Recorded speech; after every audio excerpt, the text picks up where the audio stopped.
হরে কৃষ্ণ, সকলকে স্বাগত জানাচ্ছি শ্রীমদ্ ভগবদ গীতা স্টাডি ক্লাসে। আজকে নতুন একটি অধ্যায় শুরু হবে, 13দশ অধ্যায়। অধ্যায়ের শিরোনাম প্রকৃতি, পুরুষ, বিবেক, যোগ। তো আজকে আমরা এই অধ্যায়ের 1 থেকে 12 নম্বর শ্লোক আলোচনা করব। আর এই অংশে অর্জুন পাওয়া হয়ে গেছে। অর্জুন ভগবান শ্রীকৃষ্ণের কাছে 6টি প্রশ্ন করেছেন এবং মূলত সেই প্রশ্নের উপরই এই অধ্যায়টি আধারিত। আর তার মধ্যে একটি বিষয় রয়েছে জ্ঞান। সেই জ্ঞান অর্জনের পন্থাও আজকে আলোচনা করা হবে। জয় শিল প্রভুপাদ কি জয়। তো শুরুতে আমরা একটি গীতা মাহাত্ম্য আলোচনা করব। গীতার্থ পঠনম নাস্তি ন অধম তৎপরো জনঃ, গীতা গীতম ন যদ্জ্ঞানম তদ্বিদ্যা আসুর সম্মতম, তন্নঘম ধর্মরহিতম বেদ বেদান্ত গর্হিতম। অনুবাদটি কেউ পড়বেন? হরিবল। হরে কৃষ্ণ। যে ব্যক্তি গীতার্থ আলোচনা করে না তার চেয়ে অধম আর নেই। যে জ্ঞান গীতায় গীত হয়নি সেই জ্ঞান নিষ্ফল, সেই জ্ঞান ধর্মরহিত, সেই জ্ঞান বেদ বেদান্ত গর্হিত এবং অসুর সম্মত জ্ঞান বলে জানবে। হরে কৃষ্ণ। হুম। তো এখানে শ্রী বলছে, বৈষ্ণবীয় তত্ত্বসার গীতা মাহাত্ম্য 18। হরে কৃষ্ণ। হরে কৃষ্ণ, যে গীতা অর্থম পঠনম নাস্তি, যিনি ভগবদ গীতার অর্থ পঠনম এখানে আলোচনা অর্থে ব্যবহৃত হয়েছে, আলোচনা করেন না বা অধ্যয়ন করেন না। ন অধম তৎপর জনহ, অর্থাৎ তার থেকে আর অধম ব্যক্তি কেউ নেই। কয়েক সপ্তাহ ধরে এই গীতার মাহাত্ম্য এখানে বলা হচ্ছে যে যিনি, মানে গীতার বিভিন্ন অংশ তুলনা করা হচ্ছে, যিনি জানেন না, পড়েন না, মানেন না, তাকে এখানে অধম বা অধপতিত হিসেবে তুলে ধরা হচ্ছে। গীতা গীতম ন যজ্ঞানম, গীতা গীতম মানে যিনি ভগবদ গীতার কি বলে, এটা যেহেতু যদি গীত, অর্থাৎ এটি যেহেতু হচ্ছে সঙ্গীত বা এটাকে গান করা হয়, অর্থাৎ যিনি ভগবদ গীতার গান করেন না, তদ্বিদ্যা আসুরও সম্মত। তিনি যদি বিদ্বান ব্যক্তিও হন, তাহলে সেটি হচ্ছে আসরিক বিদ্যা হিসেবে পরিগণিত হবে। তন্ন অঘম ধর্মরহিতম, তিনি ধর্মকর্ম করলেও এখানে অঘম মানে সেগুলো ব্যর্থ হবে। বেদ বেদান্ত গর্হিতম, এবং তার বেদ পাঠ, বেদান্ত পাঠ যাই কিছু করুক না কেন, সেগুলো বেদ বেদান্তর বিরুদ্ধ হিসেবে পরিগণিত হবে। তো শুরুতেই আমরা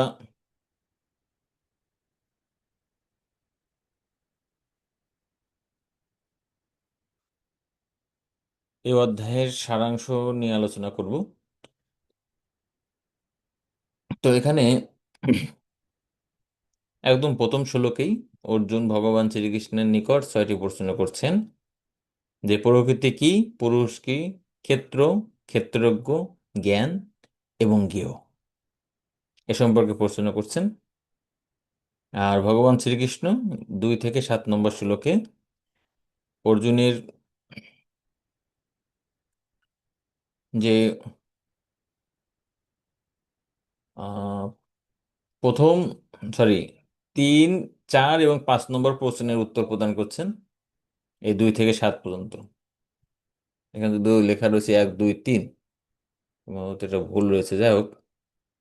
তো প্রথম ছিল ক্ষেত্র, ক্ষেত্রজ্ঞ এবং জ্ঞান সম্পর্কে বর্ণনা করবেন। তো এখানে 2 এবং 3 নম্বর শ্লোকে এখানে বলা হচ্ছে যে ক্ষেত্র কি, ক্ষেত্র হচ্ছে শরীর। আর 2 ধরনের ক্ষেত্রজ্ঞ আছে। প্রথম শ্রেণীর ক্ষেত্রজ্ঞ হচ্ছে আত্মা, যিনি তার নিজের দেহ সম্পর্কে জানেন।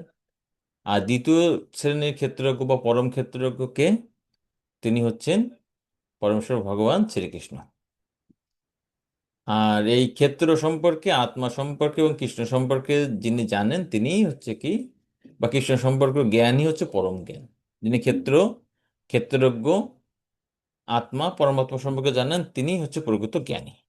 4 থেকে 5 নম্বর শ্লোকে এখানে ভগবান শ্রীকৃষ্ণ ক্ষেত্রজ্ঞ সম্পর্কিত 6টি ব্যাখ্যা করার প্রতিশ্রুতি দেন। হুম। ক্ষেত্রজ্ঞ মানে কি? ক্ষেত্রজ্ঞ মানে যিনি দেহ, আত্মা এবং ভগবান সম্পর্কে জানেন। হুম। আর সেই জানা সম্পর্কে, ক্ষেত্র সম্পর্কে ভগবান ছয় ধরনের, ছয় ধরনের না, ছয়টি বিষয় আলোচনা করবেন, যে আমি এই বিষয়ে আলোচনা করব, এবং সবিস্তারে তিনি বর্ণনা করছেন। আর সেক্ষেত্রে বর্ণনার শুরুতে তিনি যেমন নিজের মতটা প্রদান করছেন 3 নম্বর শ্লোকে, 5 নম্বর শ্লোকে ভগবান শ্রীকৃষ্ণ সাধু, তারপরে শাস্ত্রের মাধ্যমে আহ, তার এই কথাকে আরো বেশি দৃঢ়তা প্রদান করবেন, যদিও ভগবান শ্রীকৃষ্ণ রূপে তার অন্য কোনো ব্যাখ্যার প্রয়োজন হন না, কিন্তু তিনি আমাদের সম্মুখে একটি দৃষ্টান্ত স্থাপন করবেন যে আমরা যতই মহান ব্যক্তি হই না কেন, আমাদের সাধু শাস্ত্র এবং গুরুদেবের বাক্যের দ্বারা আমাদের সিদ্ধান্তটি সেটি অ্যালাইনমেন্ট বা সামঞ্জস্যপূর্ণ হওয়া উচিত। এবং 6 এবং 7 নম্বর শ্লোকে এখানে দেহরূপী ক্ষেত্রের উপাদান এবং বিকাশ সম্পর্কে আলোচনা করা হবে। তো এভাবে 2 থেকে 7 নম্বর শ্লোকে এখানে সুন্দরভাবে ক্ষেত্র, ক্ষেত্রকে জ্ঞান এবং ক্ষেত্র অর্থাৎ দেহের কি কি কি উপাদানের দ্বারা গঠিত, এবং দেহের কি কি বিকার ঘটে বা দেহের গুণাবলী সম্পর্কে আলোচনা করবেন।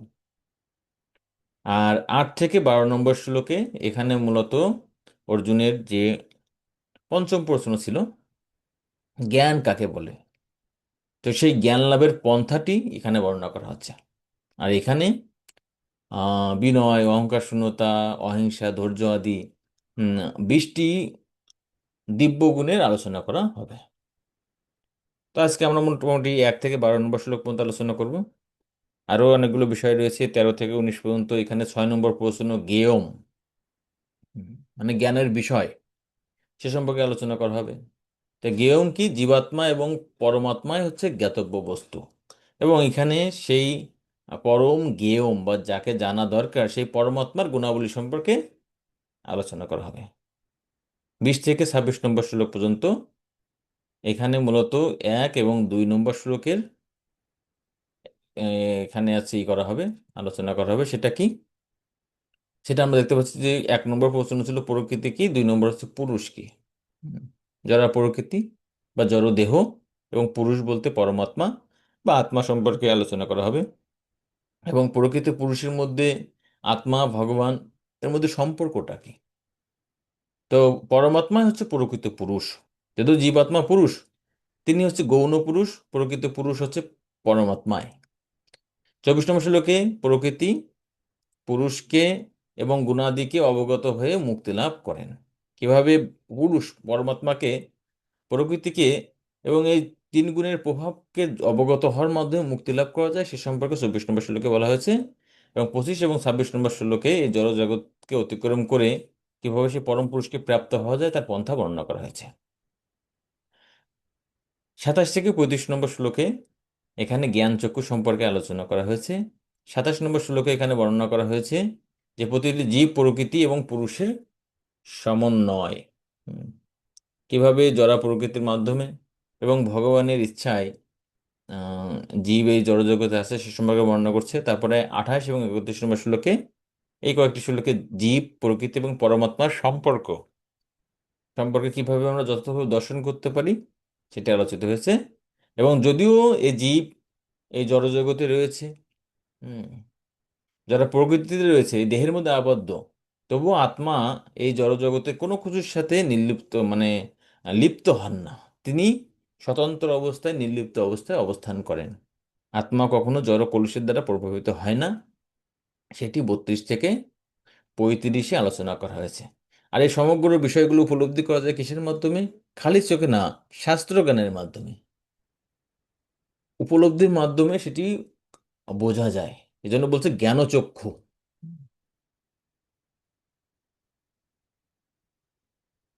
তো ঠিক আছে, আমরা আজকে আলোচনা শুরু করি। 1 থেকে 12 নম্বর শ্লোক অর্জুনের প্রশ্ন, এবং আরেকটি টপিক রয়েছে জ্ঞান অর্জনের পন্থা। তো আমরা ইতিমধ্যেই ভক্তি শতক, অর্থাৎ সপ্তম অধ্যায় থেকে দ্বাদশ অধ্যায় পর্যন্ত এই ভক্তি শতক বা ভক্তি যোগ সম্পর্কে আমরা আলোচনা করেছি। আর সেখানে মূলত ঈশ্বর, জীব জড়বস্তু এবং তাদের মধ্যে যে সম্বন্ধ রয়েছে, ভগবানের সাথে আমাদের যে সম্বন্ধ এবং কিভাবে ভগবত ধামে যেতে পারি সে সম্পর্কে বিশদভাবে বর্ণনা করা হয়েছে।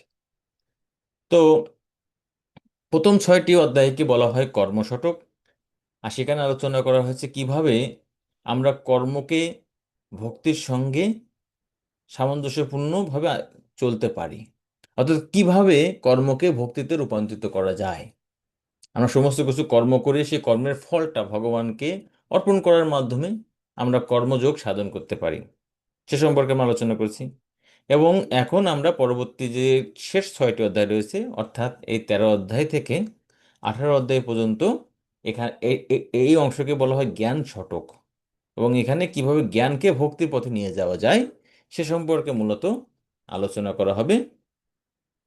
তো এই শেষ অধ্যায়ে, শেষ 6টি অধ্যায়ে এখানে মূলত ভক্তি মিশ্রা জ্ঞান সম্পর্কে আলোচনা করা হয়েছে।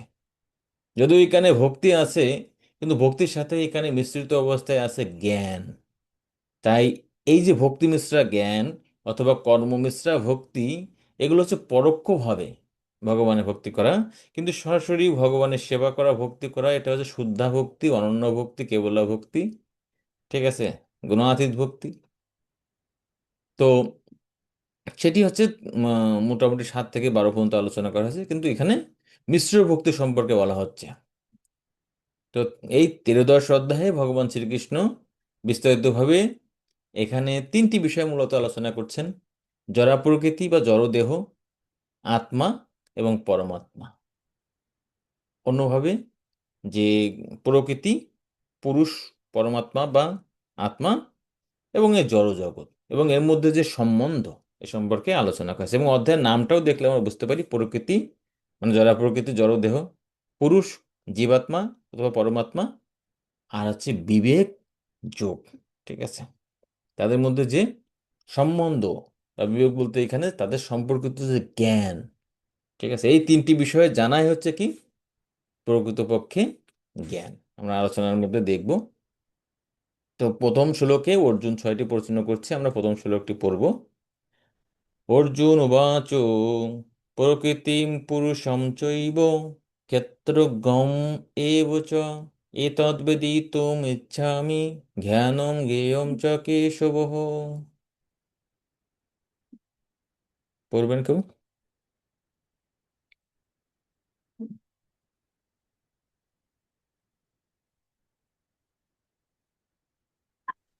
হরে কৃষ্ণ। অর্জুন বললেন, হে কেশব, আমি প্রকৃতি, পুরুষ, ক্ষেত্র, ক্ষেত্রজ্ঞ, জ্ঞান ও জ্ঞেয় এই সমস্ত বিষয়ে জানতে ইচ্ছা করি। হরে কৃষ্ণ, ধন্যবাদ। তো অর্জুন এখানে 6টা প্রশ্ন করছেন। কি কি প্রশ্ন করছেন আমরা একটা চার্ট করছি এখানে বোঝার সুবিধার জন্য। তো প্রথম বলছেন যে প্রকৃতি, অর্থাৎ প্রকৃতি, প্রকৃতি বলতে এখানে জড়া প্রকৃতি সম্পর্কে বলা হচ্ছে। এখানে চিন্ময় প্রকৃতি সম্পর্কে বলা হচ্ছে না। জড়া প্রকৃতি মানে এই জড় জগৎকে বোঝায়, না চিন্ময় প্রকৃতি মানে চিৎ জগৎ ভগবত ধামকে বোঝায়। 2 নম্বর প্রশ্ন অর্জুন করেছেন পুরুষম, পুরুষ অর্থাৎ ভোক্তা। পুরুষ বলতে মেল বডি নয়। এমনকি কেউ যদি স্ত্রী শরীরেও থাকে, তার মধ্যে যদি ভোগ করার বাসনা থাকে, তা জড়জগতে স্ত্রী পুরুষ পুরুষের মধ্যে কোনো পার্থক্য নেই, সবাই কি নিজেদের ইন্দ্রিয়ের তৃপ্তি সাধন করতে চায়। তাই এই জড়জগতে সবাই ভোক্তা। যিনি দেহধারী তিনি হচ্ছে ভোক্তা, এবং এই ভোগ বাসনার ফলে মানুষ দেহ ধারণ করে। তাই এই পুরুষ সম্পর্কে জানতে চাচ্ছে। এই পুরুষ বলতে মেল নয়, জড়জগৎ জীবকে বোঝাচ্ছে। আর একজন পুরুষ আছে, তিনি হচ্ছে পরম পুরুষ, তিনি হচ্ছে ভগবান। 3 নম্বর প্রশ্ন হচ্ছে ক্ষেত্র। ক্ষেত্র মিন্স ফিল্ড বা মাঠকে বোঝানো হচ্ছে, বা কর্মক্ষেত্র। আর এই ক্ষেত্র বলতে বোঝাই আমাদের দেহকে, আমরা আলোচনা করব। 4 নম্বর যে বিষয়টি বলা হচ্ছে সেটা হচ্ছে ক্ষেত্রজ্ঞ। ক্ষেত্রজ্ঞ মানে এই দেহের গাতা। আমরা দেখব ক্ষেতের দেহের সম্পর্কে জানেন 2জন পুরুষ, একটি হচ্ছে আত্মা আর একটি হচ্ছে পরমাত্মা। 5 নম্বর প্রশ্ন জ্ঞান, ঠিক আছে, জ্ঞান মানে নলেজ। আর 6 নম্বর প্রশ্ন জ্ঞেয়, অর্থাৎ জ্ঞানের মাধ্যমে কাকে জানা হয় বা জ্ঞানের বিষয়বস্তুটা কে, তার সম্পর্কে। তিনি কে? তিনি পরমাত্মা বা ভগবান আলটিমেটলি। তো ঠিক আছে, এই 6টি প্রশ্নই তিনি করছেন। তো আমরা বলছিলাম ওখানে ছিল হচ্ছে 3, 4 এবং 5 নম্বর প্রথম এসে। ঠিক আছে, তো এখানে এগুলো ঠিক করে দিই, এটা ঠিক আছে যাবে।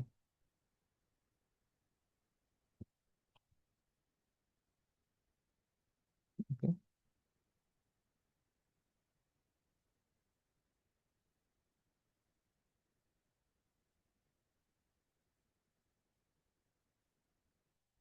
তো এখন পর্যন্ত 6টি প্রশ্ন করছেন, যে ভগবান শ্রীকৃষ্ণ এই অধ্যায়ে এই সমস্ত প্রশ্নের উত্তর প্রদান করবেন। তো প্রথম 2 থেকে 7 নম্বর শ্লোকে যে তৃতীয়, চতুর্থ এবং পঞ্চম প্রশ্নের উত্তর এখানে প্রদান করা হচ্ছে। তো তৃতীয় প্রশ্ন ছিল হচ্ছে ক্ষেত্রম, ক্ষেত্র সম্পর্কে। চতুর্থ প্রশ্ন হচ্ছে ক্ষেত্রজ্ঞ, এবং পঞ্চম প্রশ্ন হচ্ছে জ্ঞান সম্পর্কে। এই 2 থেকে 7 নম্বর শ্লোকেই মূলত এই সম্পর্কে আলোচনা করবেন। তো 2 নম্বর শ্লোকে এই 3 নম্বর প্রশ্নের উত্তর, 3 নম্বর না 4 নম্বর প্রশ্ন, ঠিক আছে, 3 এবং 4, ক্ষেত্র এবং ক্ষেত্রজ্ঞ সম্পর্কে ডেফিনেশন প্রদান করছেন ভগবান। শ্রী ভগবান উবাচ ইদম শরীরম কন্তেয় ক্ষেত্রম ইতিও বিধীয়তে এতদ ইয় বেত্তি তম প্রাহু ক্ষেত্রজ্ঞম ইতি তদ্বিদো। হরে কৃষ্ণ। পরমেশ্বর ভগবান বললেন, হে কুন্তেয়, এই শরীর ক্ষেত্র নামে অভিহিত হয় এবং যিনি এই শরীরকে জানেন তাকে বলা হয় ক্ষেত্রজ্ঞ। হরে কৃষ্ণ। হরে কৃষ্ণ। তো এখানে ভগবান বললেন ইদম শরীরম কন্তেহ, হে কন্ত, এই যে শরীরটি ক্ষেত্রজ্ঞম ইতি অভিধীয়তে, একে বলা হয় ক্ষেত্র। এতৎ ইয় ব্যক্তি তৎপ্রাহু, প্রাহু মানে যিনি জানেন, ব্যক্তি মানে জানা, আর তম প্রাহু মানে তাকে বলা হয়, যিনি এভাবে জানেন, ক্ষেত্রজ্ঞ ইতি তদ্বিদ, তুমি তাকে জানবে কি? ক্ষেত্রজ্ঞ হিসাবে। তো শিল প্রভুপাদ তাৎপর্যে এখানে ক্ষেত্র সম্পর্কে বলছেন যে দেহকে ক্ষেত্র বলা হয় বা কর্ম করার স্থান। হুম। তো আমরা যদি ধান খেতে, যারা গ্রামে চাষাবাদ করে, ঠিক আছে, আমাদের হয়তো বাবারা চাষাবাদ করে, তো সেটাকে কিন্তু ধান ক্ষেত বলা হয়, সরিষা ক্ষেত বলা হয়, আলু ক্ষেত বলা হয়, বিভিন্ন ধরনের ক্ষেত বলা হয়। আর সেখানে গিয়ে আমাদের বাবারা কি করতো, বা এখন করে অনেকের, সেখানে গিয়ে চাষ করে। ঠিক তেমনি এই দেহের মাধ্যমে কি করি, আমি আমার কর্মফল উৎপাদন করি। তাই প্রত্যেকের জন্য কি থাকে। তো শিল প্রভুপাদ এখানে 2টি বিষয় বলছেন, কেন আমরা এই কর্মক্ষেত্র বা এই দেহকে আমরা লাভ করি। 2টি কারণে বলছেন এখানে। ভাষা প্রায় একই, যে বদ্ধ জীব মাত্রই জড়জগতের বন্ধনে আবদ্ধ হয়ে জড় প্রকৃতির উপরে আধিপত্য করার চেষ্টা করে। প্রথমত এই যে আমরা জানি জড়জগতে আসার কারণটা কি, আমরা হচ্ছে প্রভুত্ব করতে চাই, আধিপত্য করতে চাই। তাই জড় প্রকৃতির উপর আধিপত্য করার ক্ষমতা অনুসারে সে একটি কর্মক্ষেত্র পায়। তো আমার পূর্বজন্মে আমার যে আধিপত্য করার বা লিডার হওয়ার, ঠিক আছে, প্রকৃতপক্ষে একমাত্র অধিপতি হচ্ছে ভগবান শ্রীকৃষ্ণ, প্রভুকে শ্রীকৃষ্ণ। আমি প্রভু, আধিপত্য মানে প্রভুত্ব করা, আমি প্রভু হতে চেয়েছি। ঠিক আছে, আমার মতো করে আমাকে একটি প্রভু বানিয়েছেন। আমি আমার পরিবারের প্রভু হতে পারি, আমি আমার সমাজের প্রভু হতে পারি, আমি টিচার হলে আমি আমার স্টুডেন্টদের প্রভু হতে পারি, আমি যদি রাজনীতি করি তাহলে কিছু ব্যক্তিদের প্রভু হতে পারি। সেভাবে করে আমাদেরকে ভগবান একটি দেহ প্রদান করছেন। এমনকি পশুদের মধ্যেও এই প্রভুত্বর প্রবৃত্তি দেখা যায়। তারপরে কেউ হয়তো বনের রাজা হয়ে সিংহ বা বাঘ হয়ে জন্মগ্রহণ করতে পারে, তাই না? আর 2 নম্বর যে বিষয় বলছেন, যে বদ্ধজীব ইন্দ্রিয় সুখ ভোগ করতে চায়, ঠিক আছে, তার ইন্দ্রিয় সুখ ভোগ করার ক্ষমতা অনুসারে সে একটি ক্ষেত্র বা কর্মক্ষেত্র প্রদান করা হয়, তাকে একটি দেহ বা একটি কর্মক্ষেত্র প্রদান করা হয়। যেমন কেউ যদি পূর্বজন্মে খুব বেশি মাংসাহার করতে চায়, কিন্তু তার অনেক মাংসাহার করার ইচ্ছা ছিল, কিন্তু তার ইন্দ্রিয়গুলো অপূর্ণ। তার ফলে কি হয়েছে, যে একটি কুকুর হয়তো বা একটা শিয়াল হয়তো যে পরিমাণ মাংস খেতে পারবে, বাঘ তার শরীর অনেক বড় কিন্তু অনেক বেশি মাংসাহার করতে পারবে। হুম। তাই এই ইন্দ্রিয় সুখভোগের বাসনা যার যেমন আছে, তার ঠিক যোগ্য একটি ক্ষেত্র ভগবান তাকে প্রদান করে। এই জড়জগতে মানুষ হয়তো তার চাহিদা মতো বস্তু প্রাপ্ত না হতে পারলেও ভগবান প্রত্যেকের বাসনা পূরণ করেন। তাই এই দেহটা আমরা যে লাভ করছি এই জড়জগতে, মূলত আমাদের দুইটি কারণে, একটি হচ্ছে আধিপত্য বা প্রভুত্ব করার প্রবণতা থেকে, আর দ্বিতীয়ত হচ্ছে ইন্দ্রিয় সুখ ভোগ করার প্রবণতা থেকে। আর ক্ষেত্রজ্ঞ সম্পর্কে এখানে বলা হচ্ছে, গো শব্দের অর্থ হচ্ছে জ্ঞান বা যিনি জানেন, আর ক্ষেত্র শব্দের অর্থ হচ্ছে ক্ষেত্র। তাই দেহ সম্পর্কে যিনি জানেন তাকেই এখানে বলা হচ্ছে ক্ষেত্রজ্ঞম। এতজ্জ ব্যক্তি তম প্রাহ ক্ষেত্রজ্ঞম ইতি তদ্বিদুঃ। তাকে এখানে ক্ষেত্রজ্ঞ বলা হচ্ছে। তো 3 নম্বর শ্লোকে, জীব যেমন তার দেহ সম্পর্কে জানেন তাই তিনি তার দেহের ক্ষেত্রজ্ঞ, কিন্তু 3 নম্বর শ্লোকে বলছে শুধুমাত্র জীব তার দেহের ক্ষেত্রজ্ঞ নয়, এমনকি কৃষ্ণও ক্ষেত্রজ্ঞ। ক্ষেত্রজ্ঞম চাপি মাম বিদ্ধি সর্বক্ষেত্রেষু ভারত, ক্ষেত্র ক্ষেত্রজ্ঞয় জ্ঞানম যত যত্তজ্ঞানম মতম মম। হরে কৃষ্ণ। হে ভারত, আমাকেও তুমি সমস্ত ক্ষেত্রের ক্ষেত্রজ্ঞ বলে জানবে, এবং এই ক্ষেত্র ও তার জ্ঞাতা সম্বন্ধে অবগত হওয়াই হচ্ছে জ্ঞান। সেটি আমার অন্তিম অভিমত। হরে কৃষ্ণ। তো এখানে ভগবান শ্রীকৃষ্ণ বলছেন যে ক্ষেত্রজ্ঞম চপি মাম বিদ্ধি। চ মানে কি? চ মানে আমাকেও, আর অপি মানে সত্ত্বেও। তার মানে তুমি যেমন ক্ষেত্রজ্ঞ অর্জুন, আমিও ক্ষেত্রজ্ঞ, আমাকেও তুমি ক্ষেত্রজ্ঞ বলেই জানবে। সর্বক্ষেত্রেষু ভারত, ভারত। কিন্তু আমি জানি কি, তুমি জানো হচ্ছে তোমার দেহ সম্পর্কে, আমি সর্বক্ষেত্র সমস্ত প্রাণী জীবের দেহ সম্পর্কে জানি, কারণ আমি পরমাত্মা রূপে সকলের মধ্যে অবস্থান করি। তাই সর্বক্ষেত্রেষু ভারত। এবং অর্জুন যে ভগবানকে বলছিল, আরে তোমার আর আমার জন্ম তো একই সাথে হয়েছে, তো ব্রহ্মা যে সূর্যদেবকে এই জ্ঞান দান করেছিলেন, মনুকে যে এই জ্ঞান দান করছেন, এবং মনু তার পুত্র বিভীষণকে দান করছে, সেটা তুমি জানছো কি করে? তখন বলছে, "হে অর্জুন, তোমার আমার বহু জন্ম সম্পর্কে অতিক্রান্ত হয়েছে, সেগুলো তুমি সব ভুলে গেছো, কিন্তু আমি ভুলিনি।" ঠিক আছে? তা ভগবান শুধুমাত্র এই জন্মের বিষয়ে জানেন না, তিনি সমস্ত ক্ষেত্রের সমস্ত জীব দেহের এই জন্ম এবং বর্তমান এবং ভবিষ্যৎ সকল জন্মের সম্পর্কে তিনি অবগত। এবং ভগবান বলছেন, ক্ষেত্র ক্ষেত্র গয় জ্ঞানম, যার মধ্যে এই দেহ সম্পর্কে জ্ঞান রয়েছে, যার মধ্যে ক্ষেত্রজ্ঞ সম্পর্কে অর্থাৎ আত্মা পরমাত্মা সম্পর্কে যা জ্ঞান রয়েছে, তো যদ জ্ঞানম মতম মম, আমি মনে করি সেটাই হচ্ছে প্রকৃত জ্ঞান। তো এই শ্লোকের তাৎপর্য, পরম ক্ষেত্রজ্ঞ এবং সাধারণ ক্ষেত্রজ্ঞ সম্পর্কে পার্থক্য শিল প্রভুপাদ এখানে উপস্থাপন করেছেন আমাদের জন্য। ঠিক আছে, অনেক সুন্দর একটি। তো এখানে বলছেন আমিও ক্ষেত্রজ্ঞ, কিন্তু আমি দেহের অনুক্ষেত্রজ্ঞ নই, আমি হচ্ছে পরম ক্ষেত্রজ্ঞ। জীব হচ্ছে অনুক্ষেত্রজ্ঞ, তারা তো অল্প সম্পর্কে জানেন, অল্প তার নিজের দেহ সম্পর্কে জানেন, কিন্তু সকল ক্ষেত্র সমস্ত দেহ সম্পর্কে জ্ঞাত নয়। তো পরমাত্মা রূপে আমি প্রতিটি জীবের দেহে অবস্থান করি। জীব কি করে? তার নিজের দেহে থাকে, কিন্তু ভগবান পরমাত্মা রূপে প্রতিটি দেহেই অবস্থান করেন। প্রতিটি জীবাত্মা তার দেহ সম্পর্কে জানেন, কিন্তু ভগবান সকল দেহ সম্পর্কে অবগত। শিল প্রভুপাদ একটি সুন্দর উদাহরণ দিয়েছেন। একজন সাধারণ নাগরিক কি করতে পারে? তার নিজের জমি সম্পর্কে জানে, বাড়ি সম্পর্কে জানে, কিন্তু একজন রাজা কি? রাজা তার রাজ্যের সমস্ত সম্পত্তির সম্পর্কে তিনি জানেন। আবার আহ, একজন নাগরিক তার জমির হচ্ছে গৌণ মালিক বা 2 নম্বর মালিক, কিন্তু প্রকৃত মালিক কি? সমস্ত রাজ্যের সম্পত্তি হচ্ছে রাজার জন্য। ঠিক তেমনি জীব হচ্ছে কি, তার নিজের দেহেরও প্রকৃত ভোক্তা নয়, ভগবানই হচ্ছে কি ভোক্তারাম যোগ্য তপস্যা, তিনি প্রকৃত সর্বলোক মহেশ্বরম। ঠিক আছে, তিনি হচ্ছে মানে সমস্ত লোকের সমস্ত ব্যক্তিরই তিনিই হচ্ছেন প্রকৃত মালিক, মহেশ্বর প্রভু।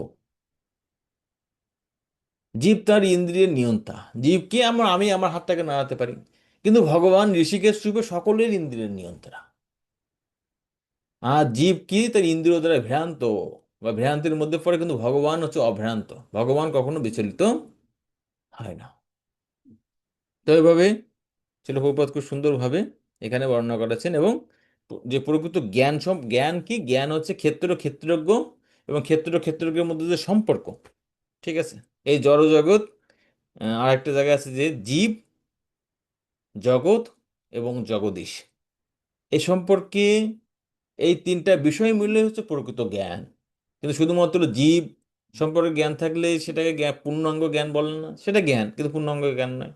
আবার শুধুমাত্র ভগবান সম্পর্কে জানলেও প্রকৃত জ্ঞান নয় বা পূর্ণ জ্ঞান, সেটি কিন্তু পূর্ণাঙ্গ জ্ঞান নয়। পূর্ণাঙ্গ জ্ঞান হতে গেলে অবশ্যই এই তিনটি বিষয়ে জানতে হবে। তাই এখানে বলছে কি যে ক্ষেত্র ক্ষেত্রজ্ঞয় জ্ঞানম যদ জ্ঞানম মতম মম। তাই জ্ঞানটাকে কি ক্ষেত্র ক্ষেত্রজ্ঞ সম্পর্কে অবগত হওয়া।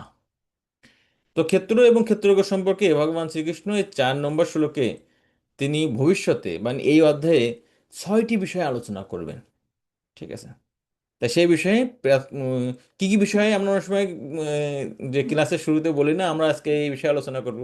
তাই ভগবান বলছেন ক্ষেত্র সম্পর্কে আমি 6টি বিষয় তোমাকে আমি জানাবো। তৎক্ষেত্রম যচ্চ যদৃক যচ্চ বিকারী যতশ্চ যৎ স চ ইয় ইয়ৎ প্রভস্য তৎসমাসেন মে সিনু।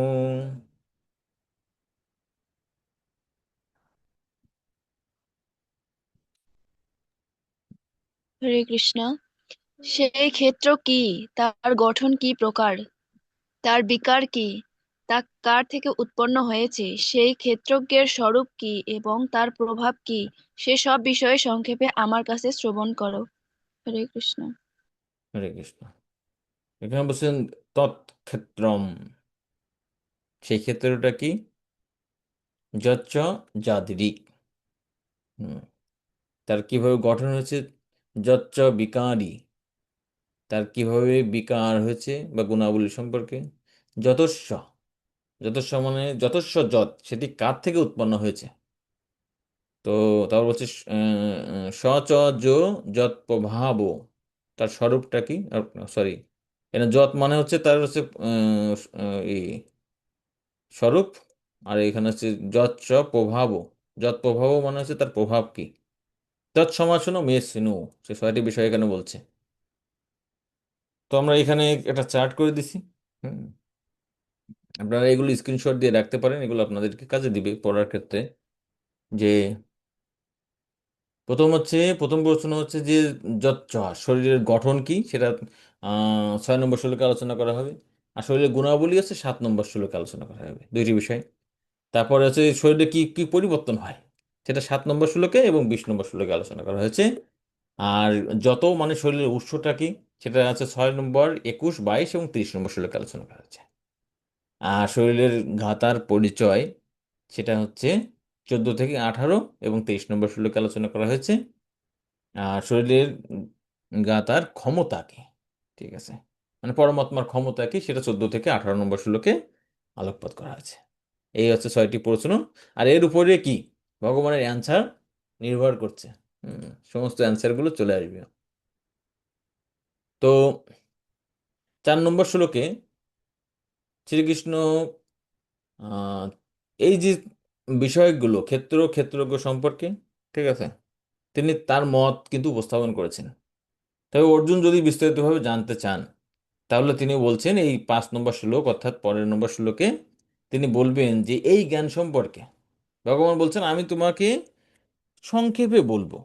ঠিক আছে, বিস্তারিতভাবেই বলবো না, সমাসেন তৎসমাসেন মে শোনো, আমি এই সম্পর্কে সংক্ষেপে বলবো। আর তুমি যদি বিস্তারিতভাবে জানতে চাও, তাহলে বিস্তারিত জানার উৎস এখানে রয়েছে 5 নম্বর শ্লোকে, সেটি বলছেন ঋষিভিः বহুধা গীতম ছন্দোভিः বিবিধৈ পৃথক ব্রহ্মসূত্র পদেশৈব হেতু হেতু মদ্ভির বিনিশ্চিতই হই।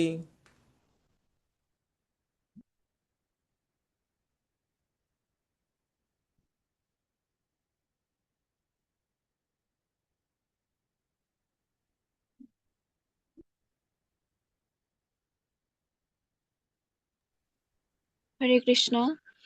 এই ক্ষেত্র ও ক্ষেত্রজ্ঞের জ্ঞান ঋষিগণ কর্তৃক বিবিধ বেদবাক্যের দ্বারা পৃথক পৃথক ভাবে বর্ণিত হয়েছে। বেদান্ত সূত্রে তা বিশেষভাবে যুক্তিযুক্ত সিদ্ধান্ত সহকারে বর্ণিত হয়েছে। হরে কৃষ্ণ। হরে কৃষ্ণ।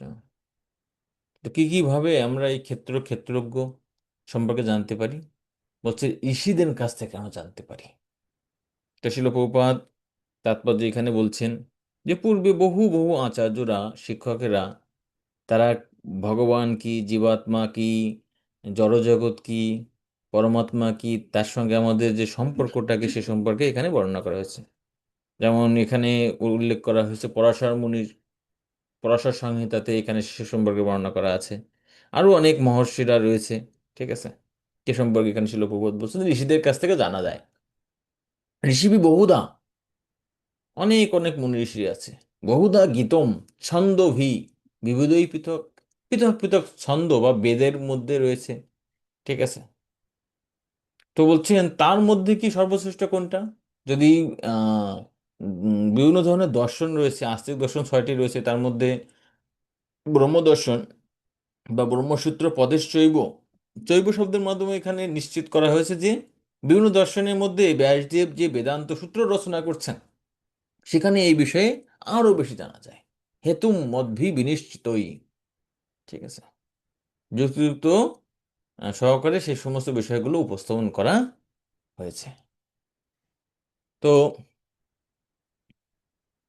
শিল প্রভুপাদ এখানে বলছেন যে যদিও পরমেশ্বর ভগবান শ্রীকৃষ্ণ তিনি কি এবং তিনি নিজে পরমেশ্বর ভগবান, আবার কি তিনি হচ্ছে জ্ঞানের সর্বোচ্চ কর্তৃপক্ষ, ঠিক আছে। ভগবান শ্রীকৃষ্ণ থেকে কি কেউ কি জ্ঞানবান আছে, বুদ্ধিমান আছে, সিদ্ধান্ত পরিণতা কেউ আছেন?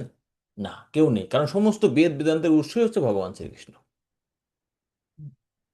তাই বলছে তিনি সর্বোচ্চ হলেও কি করছেন, যেটি 3 নম্বর শ্লোকে বলছেন যে এটি হচ্ছে আমার মত, ক্ষেত্র কাকে বলে, ক্ষেত্র কাকে বলে, এটা হচ্ছে নিশ্চিত আমার মত, ইতিমধ্যে তার মতামত প্রদান করেছেন।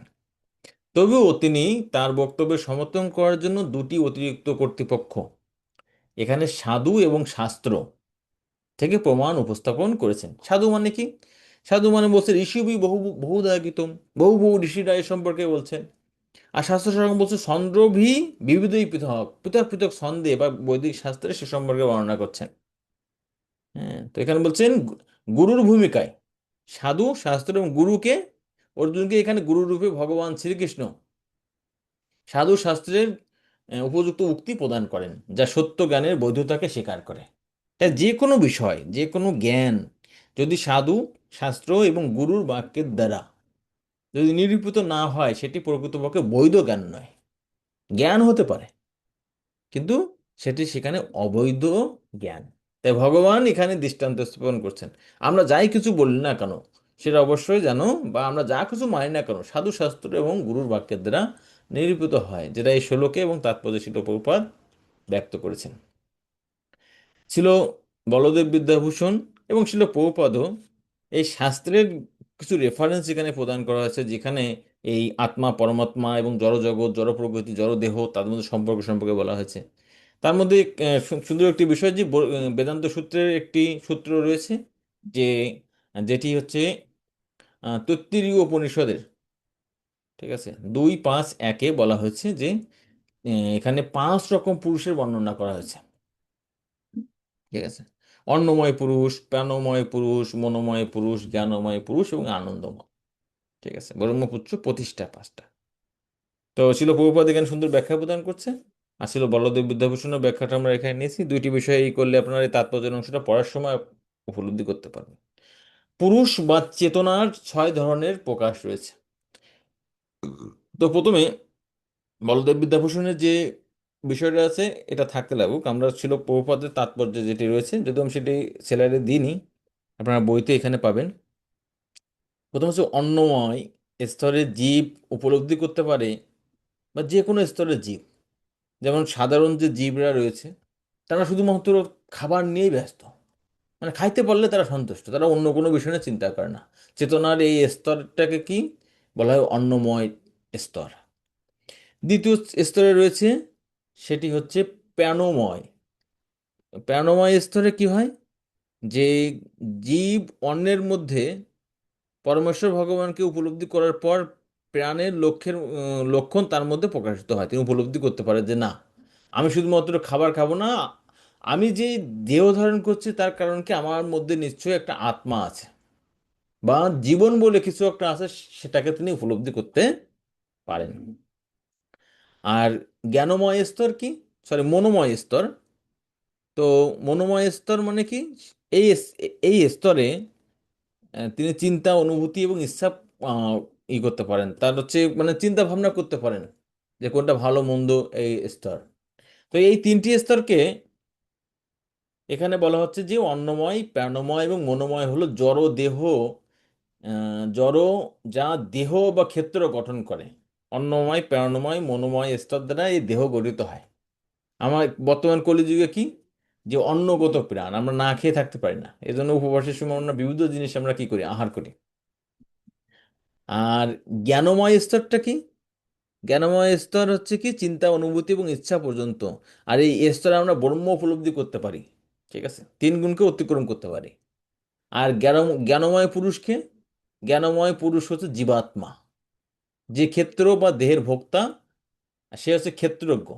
তার মানে সাধারণ যে আমাদের মধ্যে যে আত্মাগুলো আছে, আমরা আত্মা হিসেবে কি, আমরা হচ্ছে জ্ঞানময় পুরুষ।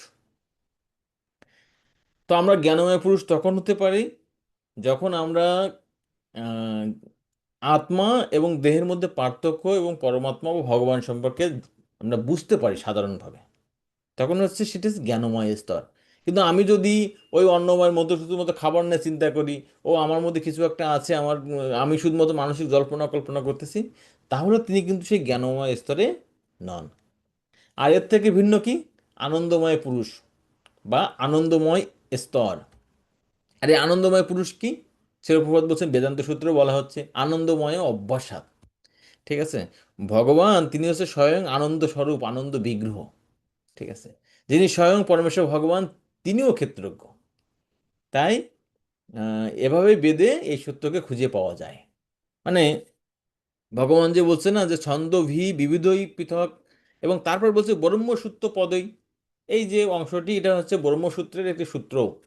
ঠিক আছে, তো এই সমস্ত রেফারেন্স এখানে প্রদান করা হয়েছে। তো প্রথম হচ্ছে অন্নময়, প্রাণময় এবং মনোময়। প্রথম স্তরে জড়দেহ করতে হয়, জ্ঞানময় হচ্ছে জীবাত্মা, এবং আনন্দময় স্তরে রয়েছে পরমাত্মা বা ভগবান। এবং এই জ্ঞানময় স্তরে যদি জীবাত্মা ভগবানের সেবা করে, তাহলে তিনিও কি ভগবানের সেবার মাধ্যমে এই আনন্দময় স্তরে উপস্থিত হতে পারে, অর্থাৎ ভগবত ধাম লাভ করতে পারে। তো 6 এবং 7 নম্বর শ্লোকে এখানে আহ, যে আপনার দেহের গঠন সম্পর্কে প্রথম প্রশ্ন, এবং এই দেহের কিছু গুণাবলী রয়েছে, ঠিক আছে, সে সম্পর্কে আলোচনা করা হচ্ছে। তো 6 নম্বর শ্লোকে এখানে মূলত দেহের গঠন সম্পর্কে আলোচনা করা হচ্ছে, আর 7 নম্বর শ্লোকে দেহের গুণাবলী সম্পর্কে। একসাথে রয়েছে, সেজন্য আমরা একসাথে লিখেছি। মহাভূতানি অহংকার বুদ্ধিরব্যক্তমেব চ ইন্দ্রিয়াণি দশ একং চ পঞ্চ চ ইন্দ্রিয় গোচরঃ ইচ্ছাদেশ সুখম দুঃখম সংঘাত চেতনাধিতিঃ এতৎ ক্ষেত্রম সমাসেন সবিকারম উদারিতম।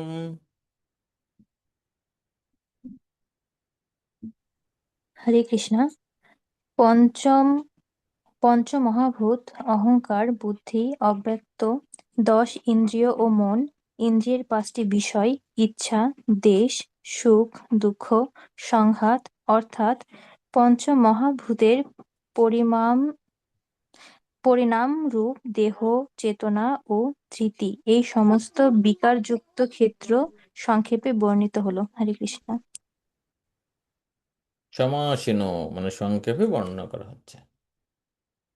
তো এখানে এই দেহ 6 নম্বর শ্লোকে দেহের হচ্ছে 24টি উপাদান সম্পর্কে আলোচনা করা হচ্ছে। তো আমরা এখানে একটা সুন্দর চার্ট করেছি, বোঝার সুবিধা হতে ছিল বিশ্বনাথ চক্রবর্তী ঠাকুর, এবং সেই সাথে কিছু বলদেব বিদ্যাভূষণ এবং শিল প্রভুপাদের তাৎপর্যের অংশ এখানে যুক্ত করা আছে, যাতে তিনটা বিষয় এখানে আছে, তিনজন আচার্যের কমেন্ট্রিকে কভার করা যায়। তো পঞ্চ মহাভূত, ভুল গেছে বানা, এটা হচ্ছে মহাভূতানি, যেটা প্রথমে 6 নম্বর শ্লোকে বলছে মহাভূতানি। তো মহাভূত কয়টি? 5টি। সেটা হচ্ছে আহ, যে জড়জগতের স্থূল যে 5টি উপাদান, ভূমি, জল, অগ্নি, বায়ু, আকাশ, এটা সবাই জানে পঞ্চ মহাভূতানি, এর মধ্যে পঞ্চ, এখানে বলছে মহাভূতানি। তারপরে 2 নম্বর যে বিষয়টি বলছে সেটা হচ্ছে অহংকার। যাই হোক, আমরা ওই সিরিয়ালে যাচ্ছি না, আমরা এখানে সুবিধার্থে আমরা পর্ব ভাগ করছি। তারপরে পঞ্চ জ্ঞানেন্দ্রিয়, এসে 10 ইন্দ্রিয়ানি দশই, 10 ধরনের ইন্দ্রিয় কি কি আছে? পঞ্চ জ্ঞানেন্দ্রিয় এবং পঞ্চ কর্মেন্দ্রিয়। তো জানি জ্ঞানেন্দ্রিয় হচ্ছে চক্ষু, কর্ণ, নাসিকা, জিহ্বা, ত্বক, এবং কর্মেন্দ্রিয় হচ্ছে বাক, হস্ত, পদ, পায়ু এবং উপস্থ। আর এইগুলোর উৎপত্তি হচ্ছে কোথা থেকে? অহংকার থেকে। কিন্তু কোন অহংকার থেকে? সেটা হচ্ছে রাজস অহংকার থেকে মূলত কর্মেন্দ্রিয় এবং জ্ঞানেন্দ্রিয়ের উৎপত্তি হয়। অহংকারও 3 প্রকার, এটা হচ্ছে তামস অহংকার, রাজস অহংকার এবং সাত্ত্বিক অহংকার। যাই হোক, এই বিষয়ে ডিটেলস আপনারা জানতে পারবেন, সেটি হচ্ছে তৃতীয় স্কন্ধে 26 অধ্যায়ে, এবং দ্বিতীয় স্কন্ধ এবং তৃতীয় স্কন্ধে বিভিন্ন জায়গায় এই সম্পর্কে আলোচনা করা আছে, সৃষ্টিতত্ত্ব সম্পর্কে। তো উম, একটা মিনিমাম আচার্যরা যতটুকু বলছেন ততটুকুই আমি বলছি, বাকিগুলো আমরা ভাগবত ক্লাসে এই করতে পারবো। এবং এখানে বলছে পঞ্চ ইন্দ্রিয় বিষয়, যেটা এই শ্লোকে 6 নম্বর শ্লোকে বলছি ইন্দ্রিয় গোচরা। হুম। তো বিষয়গুলো কি? গন্ধ, রূপ, রস, স্পর্শ এবং শব্দ। এগুলো কি? এগুলো যদিও সূক্ষ্ম উপাদান, অর্থাৎ এগুলো দেখা যায় না, গন্ধ দেখা যায় না, না রূপ দেখা যায়, না স্পর্শ করা যায়। ঠিক আছে? রূপ কখন দেখা যায়? যখন এই সূক্ষ্ম উপাদান স্থূল অহংকার এবং স্থূল উপাদানের সঙ্গে লিপ্ত হয়, তখন সেগুলো আমরা কি করতে পারি? সেগুলোকে উপলব্ধি করতে পারি।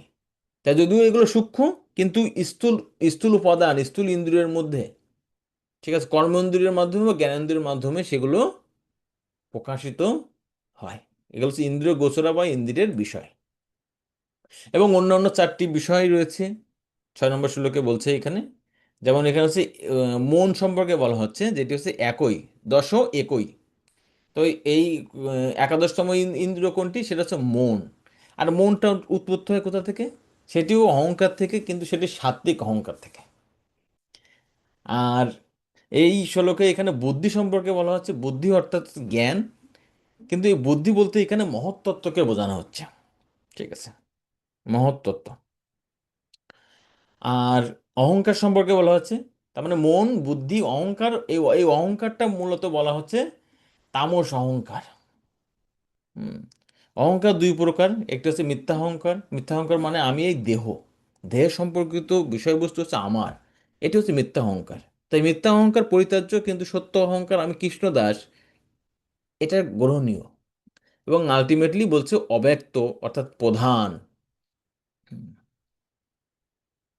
তো এই মোটামুটি হচ্ছে 24টা উপাদানে এই জড় দেহ গঠিত হয়েছে।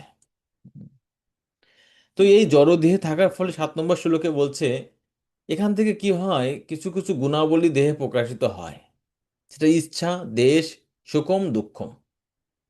তো যদিও এগুলো হচ্ছে পূর্ণাঙ্গ গুণ নয়, এগুলো হচ্ছে মনের বিভিন্ন গুণ, আরো অনেক গুণাবলী আছে, কিন্তু সংক্ষেপে এগুলো বলছে ইচ্ছা, দেশ, দুঃখম, সুখম।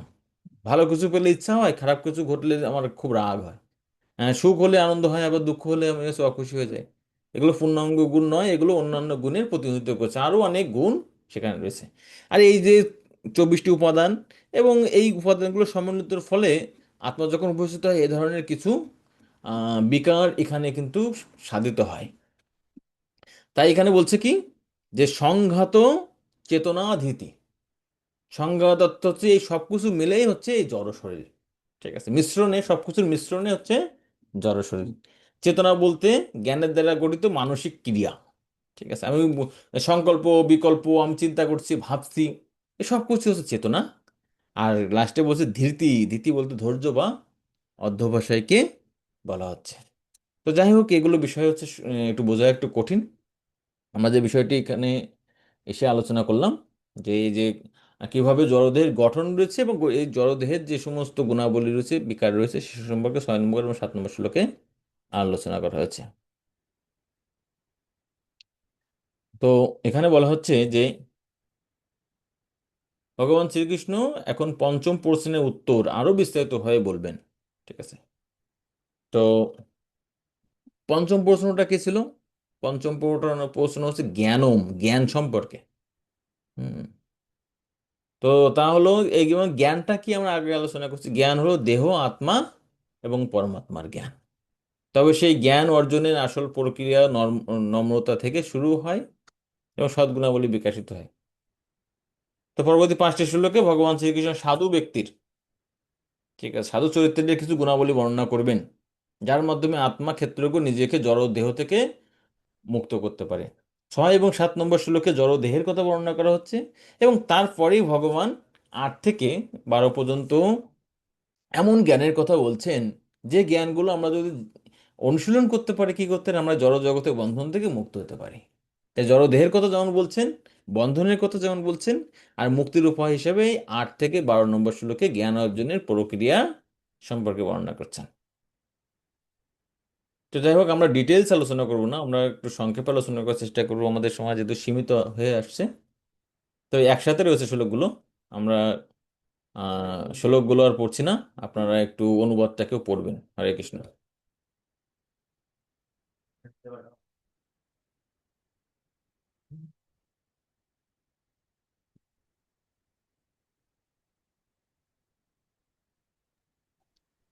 হরে কৃষ্ণ। অমানিত্য, দম্ভশূন্যতা, অহিংসা, সহিষ্ণুতা, সরলতা, সদ্গুরুর সেবা, শৌচ, স্থৈর্য, আত্মসংযম, ইন্দ্রিয় বিষয়ে বৈরাগ্য, অহংকার শূন্যতা, জন্ম মৃত্যু জরা ব্যাধিরূপ দুঃখাদিতে দর্শন, আসক্তি শূন্যতা, স্ত্রী পুত্র পুত্র গৃহাদিতে অভিনিবেশ রহিত, সুখ দুঃখে সমচিত্তত্ব, আমার প্রতি অনন্য ও অব্যভিচারিণী ভক্তি, নির্জন স্থান প্রিয়তা, জনাকীর্ণ স্থানে অরুচি, আধ্যাত্মজ্ঞানে নিত্যত্ব বুদ্ধি এবং তত্ত্বজ্ঞানের প্রয়োজনীয় অনুসন্ধান, এই সমস্ত জ্ঞান বলে কথিত হয় এবং এর বিপরীত সবকিছুই অজ্ঞান। হরে কৃষ্ণ। হরে কৃষ্ণ। তো এখানে এই 5টি শ্লোকে ভগবান 20টি জ্ঞানের উপাদানের কথা বর্ণনা করছেন। তো এই জ্ঞানের মাধ্যমে কি হয়? জ্ঞানের মাধ্যমে যেমন এই জড়জগৎ থেকে আমরা মুক্তি লাভ করতে পারি। ঠিক আছে। আবার মুক্তি লাভের জন্য কোনটি দরকার? মুক্তি লাভের জন্য এই জ্ঞানগুলো দরকার। ঠিক আছে। তো শিল প্রভুপাদ তাৎপর্য বলছেন একদম তাৎপর্য শুরুর দিকেই, অনেক বড় তাৎপর্য। এবং শিল প্রভুপাদ এই প্রত্যেকটা গুণের অধিকাংশ গুণ, ঠিক আছে, অধিকাংশ গুণই কিন্তু তাৎপর্য সুন্দরভাবে ব্যাখ্যা করছে। আমরা খুব সংক্ষেপে আলোচনা করব। এখানে তাৎপর্য শুরুতে শিল প্রভুপাদ বলছেন 24টি তত্ত্বের দ্বারা গঠিত একটি পিঞ্জরের মতো বা খাঁচার মতো দেহের মধ্যে দেহধারী আত্মা আবদ্ধ হয়ে আছে এবং এখানে বর্ণিত জ্ঞান অর্জনের পন্থাই এর থেকে মুক্ত হওয়ার একমাত্র উপায়। তাই এই ধরনের দৈবিক গুণই আমাদেরকে কি করতে পারে? জড় গুণ আমাদের জড় জগতে বন্ধন করে রাখে, আর এই দৈবিক গুণের অনুশীলনই আমাদেরকে এখান থেকে মুক্তি প্রদান করতে পারে। তো আমরা যদি প্রথম গুণটাই দেখি, সেটা বলছেন অমানিত্যম। অমানিত্যম শব্দের অর্থ হচ্ছে কি? নম্রতা, অর্থাৎ সম্মানের আশা না করা। হুম। তো এই জড়জগতে আমরা প্রত্যেকে কি, শিল প্রভুপাদ বলছেন, সম্মানের আশা করি।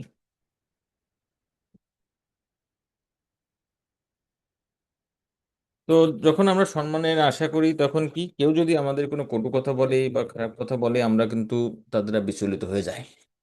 কিন্তু প্রকৃতপক্ষে এমনকি আমরা যারা ভক্তি জীবনেও আছি, তাদেরও মধ্যে কিছু না কিছু বাসনা রয়েছে। আমরাও নিজেরাও চিন্তা করি যে আমি ভগবানের ভক্তি করছি, সবাই আমাকে একটুখানি জানুক, বুঝুক। ঠিক আছে। কিন্তু আমাদের পরম পদ ভগবত ধামে যাওয়ার বিষয়ে কি আমরা ভক্তি জীবনে ধীরে ধীরে হয়ে যায়। তা শিলপ্রপাত বলছেন এভাবে জাগতিক সম্মানের দিকে না করে ভক্তদেরকে এই বিনীত হয়ে কিভাবে ভগবত ধামে যাওয়া যায় সে সম্পর্কে চিন্তা করা উচিত। তো সেটা হচ্ছে অমানিত্যম। এবং অমানিত্যম এর কাছাকাছি দ্বিতীয় নম্বর যেটি বলছেন অদম্ভিতম অর্থাৎ দম্ভশূন্যতা। তো অমানিত্যম হচ্ছে সম্মানে আশা না করা, আর দম্ভশূন্যতার অর্থ হচ্ছে বিখ্যাত হওয়ার জন্য উদ্বিগ্ন না হওয়া। তাই আমি বিখ্যাত কীর্তনীয় হবে, সবাই আমার কীর্তন শুনবে, ঠিক আছে, আমি বিখ্যাত পাঠক হব, আমি একজন সেলিব্রিটি হব, আরও অনেক কিছু ধরনের থাকতে পারে। তো এর থেকে মুক্ত হওয়ার বিষয়ে এখানে ছিল প্রভুপাদ বলছেন অদম্বিতম। প্রথম দুইটি গুণ অমানিত্যম অদম্বিতম। 3 নম্বর যেটি বলছে অহিংসা। তো অহিংসা শব্দের অর্থ কি? অর্থাৎ কারোর উন্নতিতে হিংসা না করা, অন্য কাউকে কষ্ট না দেওয়া বা জীব হত্যা না করা এটি। তো এই জড়জগতে সবাই কষ্ট পাচ্ছে, শিল প্রভুপাদ বলছেন জড়জগতে মানুষ কষ্ট পাচ্ছে, তার কারণটি কি? কারণ তাদের মধ্যে কোনো পারমার্থিক জ্ঞান নেই। তাই প্রকৃত অহিংসা কি? তাদেরকে ভগবত ধ্যানে পাঠানো, আর তার জন্য তাদের দরকার হচ্ছে পারমার্থিক জ্ঞান। তাই কৃষ্ণ ভক্তির প্রচারই হচ্ছে প্রকৃত অহিংসা, ঠিক আছে। শুধুমাত্র জীব হত্যার মাধ্যমে হিংসা হয় না, কৃষ্ণ কথা প্রচার না করলে, ভক্তি প্রচার না করলে, অপরকে এই শিক্ষাটা প্রদান না করলেও সেটি হিংসার মতো মধ্যে পড়ে। তারপর হচ্ছে শান্তির বা শান্তির অর্থাৎ সহনশীলতা। সহনশীলতা বলতে যে অপমান এবং অসম্মানকে সহ্য করা। ছিল প্রভুপাদ তাৎপর্য বলছেন প্রহ্লাদ মহারাজের ক্ষেত্রে তিনি কত সহনশীলতার এখানে দৃষ্টান্ত প্রদান করছেন নিজের জীবনে, যে তার পিতা তাকে কি করছে, কতভাবে অত্যাচার করছে, কিন্তু তবুও তিনি অপমান অসম্মান শারীরিক মানসিক এই ক্লেশে তিনি কখনোই ভক্তি ছাড়েননি। তার মধ্যে এই সহনশীলতার গুণ রয়েছে। শিল প্রভুপাদ বারবার বলছেন যে সহে সে রহে। আমি যদি সহনশীল না হই, আমি এই স্তরে থাকতে পারবো না, ভক্তি জীবনেও থাকতে পারবো না। 5 নম্বর বলছে আর্জবম। আর্জবম অর্থাৎ সরলতা। উম, মানে আমাদেরকে সরলতা বলতে সরল বা অকূটনৈতিক, ডিপ্লোমেসি করা যাবে না ভক্তি জীবনে আসার পর, সাধু জীবনে আসার পর। যেমন তার গুরুদেব জাবাল সত্যকামকে বলছিল যে তোমার মাতাকে, তিনি খুব সহজেই বলছেন যে আমার মাতা ছিলেন একজন দাসী বা বেশ্যা, ছিলাম তার পুত্র, আমি জানি না আমার পিতাকে, মাতা না আমার পিতাকে। বলছো "ও, তুমি তো তাহলে ব্রাহ্মণের সন্তান, যেহেতু তুমি সত্য কথা বলছো"। আর তার ফলে তিনি কি সমস্ত ধরনের বৈদিক জ্ঞান তার গুরুর কৃপায় লাভ করছে। সরলতা, সরল ব্যক্তিরা অনেক কিছু লাভ করতে পারে সহজে, কিন্তু কূটনৈতিক ব্যক্তিরা, তাদের মধ্যে ডিপ্লোমেসি রয়েছে, অপরকে প্রতারণা করার প্রবণতা আছে, তারা কিছুই লাভ করতে পারে না। 6 নম্বর বিষয় যেটি বলছে আচার্য উপাসনম, মানে সদ্গুরুর সেবা। ভগবানের সেবা যেমন গুরুত্বপূর্ণ, শিল প্রভুপাদ বলছেন যে তার থেকে বেশি গুরুত্বপূর্ণ কার সেবা করা? যে গুরুদেবের সেবা করা। হুম, দিব্য জ্ঞান, এখানে বলছে জ্ঞানের হচ্ছে 20টি হচ্ছে বৈশিষ্ট্য, জ্ঞান লাভ করার পন্থা, ঠিক আছে। তো সেখানে বলছেন যে দিব্য জ্ঞান হৃদয়ে প্রকাশিত। আমাদের মধ্যে যদি কিছুই না থাকে, শুধুমাত্র গুরুদেবের সেবার মাধ্যমে আমরা এই জ্ঞানটি লাভ করতে পারি। 7 নম্বর বলছে শৌচম। 2 ধরনের শৌচ আছে, অভ্যন্তরীণ শৌচ, বাহ্যিক শৌচ। হরিনামের মাধ্যমে অভ্যন্তরীণ শৌচ হয়, স্নানের মাধ্যমে বাহ্যিক শৌচ হয়। কিন্তু যে একটি শ্লোক রয়েছে যে ওম অপবিত্রম পবিত্রম বা সর্ব অবস্থাম গত অপিবা জয় স্মরৎ পুণ্ডরীকাক্ষম সবাজ্য অভ্যন্তরী সূচি। বাহ্য অভ্যন্তরীণ সূচি উভয় সূচিতে লাভ হয় যদি আমরা নিয়মিত ভগবানকে স্মরণ করি, পুণ্ডরীকাক্ষকে স্মরণ করতে পারি। তারপরে যে গুণটি বলছে ঐশ্বর্যম, অর্থাৎ দৃঢ়তা। আধ্যাত্মিক জীবনে অগ্রগতির জন্য দৃঢ়তা না থাকলে হবে না, তাই এটিও একটি চমৎকার একটি গুণ। 9 নম্বরে যে গুণটির কথা বলছে আত্মবিনিগ্রহ, অর্থাৎ আত্মনিয়ন্ত্রণ। যে ভক্তি প্রতিকূল মাত্র, আচ্ছা ভক্তি অনুকূল মাত্র কার্যের শিকড়, ভক্তি প্রতিকূল ভাব বর্জন অঙ্গীকার। যেগুলো বিষয়ে আমাদের ভক্তি জীবনের বাধা, সেগুলো কি করতে হবে? সেগুলোকে আমাদেরকে বাদ দিতে হবে। আর একটি বলছে ইন্দ্রিয়ার্থেষু বৈরাগ্যম। ইন্দ্রিয়ের বিষয়ে, যেমন শিল প্রভুপাদ বলছেন এই আত্মবিনিগ্রহ এবং বৈরাগ্য মূলত কাছাকাছি। তো দুইটি বিষয় এখানে আছে। যেমন আমাদের জিহ্বা হয়তো অনেক সময় অনেক কিছু খেতে চায়, তো শিল প্রভুপাদ এখানে বলছেন যে কি সে সমস্ত বিষয়গুলো বর্জন করে আমাদের কৃষ্ণপ্রসাদ খাওয়া উচিত। এটাই হচ্ছে ইন্দ্রিয় বিষয়ে বৈরাগ্য। তারপরে আমাদের বাইরের অনেক কিছু দেখতে ইচ্ছা হয়, ভগবানের শ্রী বিগ্রহ দর্শন করতে পারি। মানে কোনো কিছুকে বাদ দিতে বলছে না, কিন্তু সেটিকে কৃষ্ণোন্মুখ করার বিষয়ে শিল প্রভুপাদ তাৎপর্য গুরুত্বারোপ করেছেন। অনহংকার মানে অহংকার শূন্যতা, ঠিক আছে। অহংকার বলতে কি? যেটা আমরা বলছিলাম মিথ্যা অহংকার, মানে দেহকে স্বরূপ বলে মনে করা। আর প্রকৃত অহংকার কি? যে আমি হচ্ছে ভগবানের দাস, ঠিক আছে, নিত্য কৃষ্ণ দাস, এটাই হচ্ছে আমাদের সর্বদাই উপলব্ধিতে থাকতে হবে। আর তাহলে সেটা সত্য অহংকার, না হলে কি স্ত্রী পুত্র আদি সমন্বিত এই দেহকে আমরা কি বলবো, আমরা আমাদের স্বরূপ বলে মনে করব। 12 নম্বর যেটি হচ্ছে জ্ঞান অর্জনের পন্থা, সেটি হচ্ছে যে এটি উপলব্ধি করা যে জন্ম মৃত্যু জরা ব্যাধি এগুলো হচ্ছে কি সমস্ত দুঃখের কারণ। আমাদের জীবনে যদি প্রকৃত সমস্যা হিসেবে ধরি, তাহলে প্রকৃত সমস্যা মানে কি? প্রকৃত সমস্যা মানে যে সমস্যা সকলের আছে, যেটি কেউ চায় না, কিন্তু কেউ সে তাকে এড়াতে পারে না। তো শিল প্রভুপাদ সুন্দরভাবে এখানে জন্ম মৃত্যু জরাবাদি সম্পর্কে বলছেন। জন্মের যাতনা, মৃত্যু, জরা, ব্যাধি, দুঃখ কত সে সম্পর্কে তাৎপর্য খুব সুন্দরভাবে এখানে বর্ণনা করছেন। এবং এগুলোই যে শিল প্রভুপাদ বলছেন, আমি যদি মনে করি না জন্মটি খুব আনন্দের, এই জড়জগতে বেঁচে থাকা খুব আনন্দের, হুম, চিকিৎসার মাধ্যমে মৃত্যু এবং জরাকে প্রতিহত করা যায় বা ব্যাধিকে প্রতিহত করা যায়, তাহলে তো কেউ তো ভগবত ধামে যেতে পারবে না। এই জড়জগৎটা যে দুঃখ নয়, এটা কেউ উপলব্ধি করতে পারলে তিনি ভগবত ধামে যাওয়ার জন্য তার আকুলতা থাকবে। সেটা ছিল প্রভুপাদ তাৎপর্য এখানে বলছেন।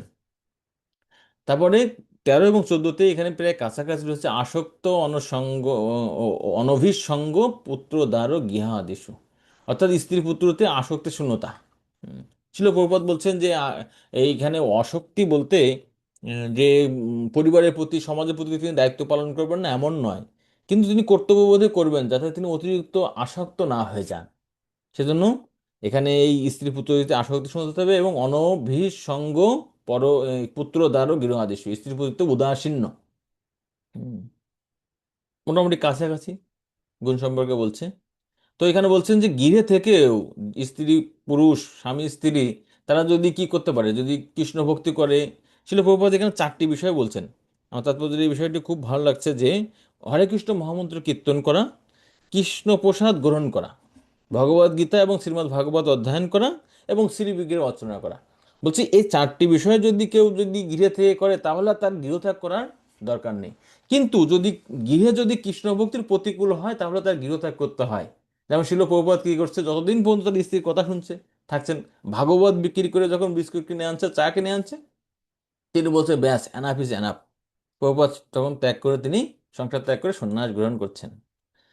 হ্যাঁ, তো ব্রহ্মানন্দ স্বামীকে শিল প্রভুপাদ যখন বলছেন, তখন ব্রহ্মানন্দ স্বামী বলছেন যে থ্যাঙ্কস টু কি বলে আপনার স্ত্রীকে ধন্যবাদ, কারণ আপনার স্ত্রী যদি চা না নিয়ে আসতো তাহলে কি আমরা আপনাকে পেতাম না, আর আমরা তো কৃষ্ণ ভক্তি পেতাম না। তো 16 নম্বর শ্লোকে এখানে, সরি, 15 নম্বর শ্লোকে যে নিত্যম চ সম চিত্তম ইষ্ট অনিষ্ট উপপত্তিষু, অর্থাৎ আনন্দ অথবা অপ্রীতিকর ঘটনা যাই কিছু হোক না কেন সমভাবাপন্ন।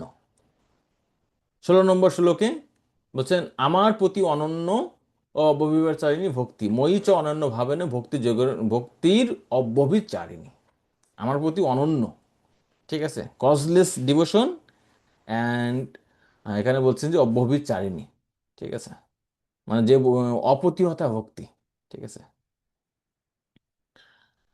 তো এই গুণটা সম্পর্কে আমরা আরো আলোচনা করব, পরে একটা স্লাইড রয়েছে, আমরা শেষ করি। বিবিক্ত দেশ সেবিত্বম অর্থাৎ নির্জন স্থান প্রিয়তা এবং অরতি জন সংসদীয় অর্থাৎ জনকীর্ণ স্থানে অরুচি।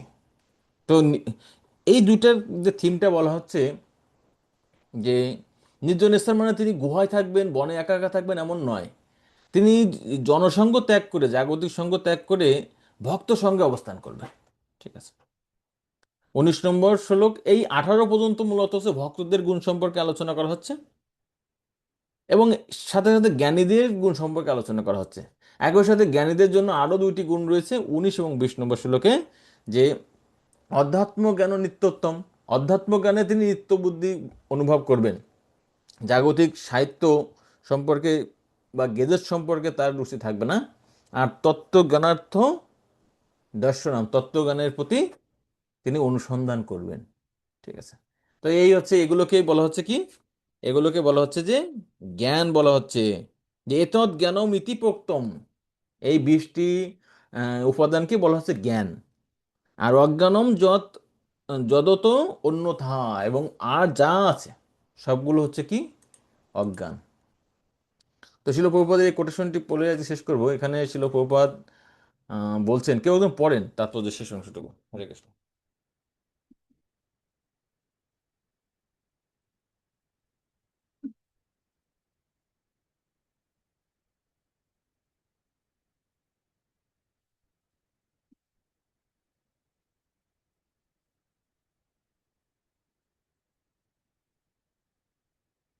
হরে কৃষ্ণ। কেউ কেউ পড়বেন নাকি? নাম পড়ি। এখানে বলছে হরে জ্ঞান কৃষ্ণ। লাভে। হ্যাঁ, হরে কৃষ্ণ। হৃদয় প্রভু, প্লিজ। জ্ঞান লাভের যে পন্থা এখানে বর্ণনা করা হয়েছে তার মধ্যে সবচেয়ে গুরুত্বপূর্ণ অংশটি একাদশ শ্লোকে প্রথম ছত্রে বর্ণনা করা হয়েছে। মই চানন্য যোগেন ভক্তির ব্যভিচারিণী। এই জ্ঞানের পরিণামে ভগবানের প্রতি অনন্য ভক্তিতে পর্যবসিত হয়। সুতরাং কেউ যদি ভগবানের প্রতি ভক্তি লাভ না করে বা লাভ করার প্রয়াসী না হয় তাহলে অন্য ১৯টি গুণের কোনো গুরুত্ব নেই। কিন্তু সম্পূর্ণভাবে কৃষ্ণ ভাবনাময় হয়ে ভক্তিযোগের পন্থা অবলম্বন করলে অন্য ১৯টি গুণ স্বাভাবিকভাবেই বিকশিত হয়। যস্যাস্তি ভক্তির ভগবতাং কিঞ্চনা। তাৎপর্য ৮ থেকে ১২। হরে কৃষ্ণ। হরে কৃষ্ণ। তার মানে আমাদের কি এই যে কঠিন কঠিন গুণ অনেক সময় হয় না, যে গুণটা আমি কিভাবে অর্জন করব, আমার তো অনেক সমস্যা আছে, সবগুলো তো অর্জন করতে পারবো না। আমরা যদি ভগবানের ভক্তি করি অটোমেটিক্যালি এই দৈবিক গুণগুলো আমরা লাভ করতে পারি। কিন্তু যদি 19টা গুণ যদি শুধু থাকে কিন্তু ভক্তি যদি না থাকে, তাহলে সেগুলো কি, সেগুলোর কোনো মূল্য থাকে না। সেগুলোকে বলা হচ্ছে যে লোকস্য মনোরঞ্জনম। ঠিক আছে, সেগুলোকে সব দেহ বিভিন্ন অলংকার দিয়ে সাজানোর মতো হিসেবে বর্ণনা করা হয়েছে। ঠিক আছে, তাই ভক্তিটি হচ্ছে এখানে মুখ্য। তো আগামী ক্লাসে আপনারা 13 থেকে 26 নম্বর শ্লোক পর্যন্ত অধ্যয়ন করবেন। এখানে আলোচনা করা হচ্ছে জ্ঞেয়ম। ঠিক আছে, 6 নম্বর যে প্রশ্নটা সেটা হচ্ছে জ্ঞানের বিষয়বস্তু। ঠিক আছে, ক্ষেত্র ক্ষেত্র জ্ঞান জ্ঞেয়ম। ঠিক আছে, 4 নম্বর প্রশ্ন সম্ভবত। এখানে জ্ঞানের বিষয়বস্তু সম্পর্কে আলোচনা করা হচ্ছে। জয় শিল প্রভুপাদ কি, উপস্থিত গৌর ভক্ত মন্ডলী কি, নিতাই গৌর প্রেমানন্দে হরি হরি বল। হরি হরে বল। কৃষ্ণ।